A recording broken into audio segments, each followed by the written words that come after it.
conversations is the relationship between faith and reason, God and the university, and particularly your vocation as a computer scientist and your religious faith. So I was wondering if you could just tell me a little bit about your religious background, your religious journey, I guess, as people like to say. Sure. My religious background, I guess most people start with their childhood, but mine was really that of a proud atheist. I thought, first of all, I just didn't think about religion in the beginning. Then later I moved to Atlanta, Georgia, where a lot of people talked about religion, and I got very turned off about it. I thought it was just for people who were non-thinking, or it was a crutch, or it was just something people did because they grew up with it. Were your parents just skeptics? Did you have any childhood religious? No, they just never talked about religion, and we didn't go to church. We did celebrate Christmas with a Christmas tree, but there was never any signs of religiosity associated with it, which was fine with me. You got the presents, and you know. Yeah, I got the presents. That's all that mattered, right, as a kid, right? Get your presents and give your presents, and believe that there's something magical about Christmas, that you're always trying to figure out what it is, even, you know, unless you know the real reason for Christmas. And I had neighbors who were Christians who kept inviting me to church. I didn't want to go to church. I didn't want to wear a dress or a skirt. I didn't like the idea of church. Right, and in the South you actually have to wear Yeah, exactly. Right. It's so funny how it's these trappings of what it is that are, you know, so easily rejected.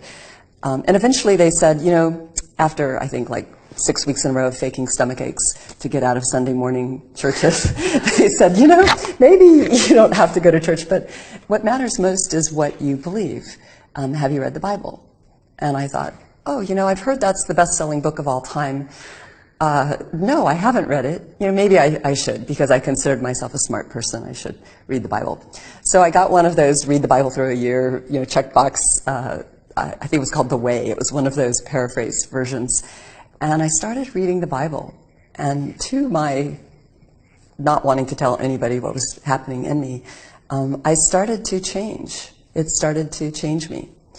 And I thought it would be sort of full of fantastical, crazy stuff.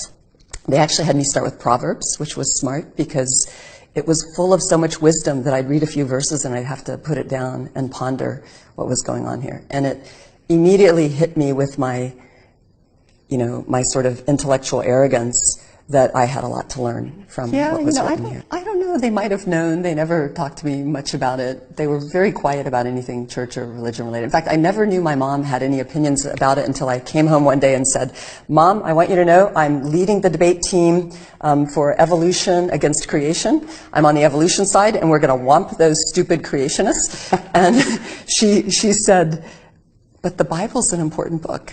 And my jaw dropped. I'm like, what do you mean the Bible's an important book? I've never seen anybody look at it in our house. You know, I knew we had one. So this was, okay, so this was, you were an early teenager, basically. Mm-hmm. And so then how did that ultimately translate into religious practice? Yeah, after reading the Bible, and I still didn't want to go to church. I still didn't want to identify as a Christian because I still didn't like what all of that was. But I did have to wrestle with the fact that that I was believing in God, and I still wasn't quite sure about Jesus. And then I went off to college, and a friend, you know, invited me to go to church. It was one of those churches where the preaching was really good, but you want to raise your hand 5 or 6 times in the middle of the sermon and ask questions, and they wouldn't let you do that. So I found that very frustrating. And I hear some churches now are having Q&A afterwards, which is so smart. I wish they'd all do that.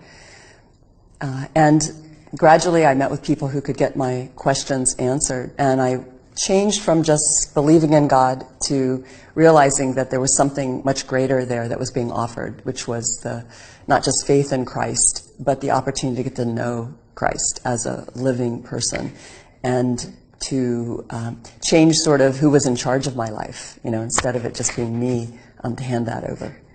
And this was college and graduate school, I assume. This was undergrad. Mm-hmm. Okay. And did you feel, I think there's an expectation that that kind of religious pilgrimage is somehow at odds with the kind of vocation that you have, right? I think when people think about the sciences writ large, but I think maybe especially especially computer science with its associations with sort of, Silicon Valley, this sort of futurism in which the singularity is the only heaven that we're ever going to achieve or something, that there's this sort of inherent tension between that and Christian belief. And did you ever sort of experience that either personally or just culturally in terms of your fellow students, PhDs, and so on? I certainly have colleagues who speak very much the way I used to speak. Like, how can you believe in something that you can't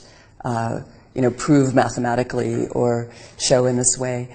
And in fact, a friend of mine who's a mathematician used to say that to me. How can you believe in something that you can't prove? I only believe in things I can prove.